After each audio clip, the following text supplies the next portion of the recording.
görmürsünüz ki, oğru kasıbın evinə gəlsin. Bir dəfə Roza xanın evinə gəlmişdi. Gəldi, Roza xan da yuxudan oyandı, gördü ki, aparır da, xalçasını aparır. Götürəndə dedi, ya Əli oğru, qoydu çiyninə. O dedi, hara aparsan onu, bir ömür ya Hüseyin deyib yığmışam. Bir dənə ya Əli ilə indi aparmaq istəyirsən.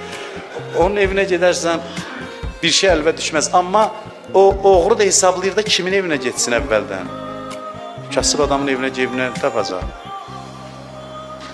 Girib birinin evinə, bu da olmuş şeydir deyir. Girib axtarıb bir şey tapmayıb, kişini durğuzub yuxudan deyib, adamsan kişisən, bu adam yaşayışıdır, adam belə yaşamır. Belə qəziyyət çəkib gəlib, görüb ürəyinin sözünün içində qapısını sındırıb girib, deyib də bu yaşayış deyirsən yaşayışın ki, bir şey əlimə düşmədi ki, aparım.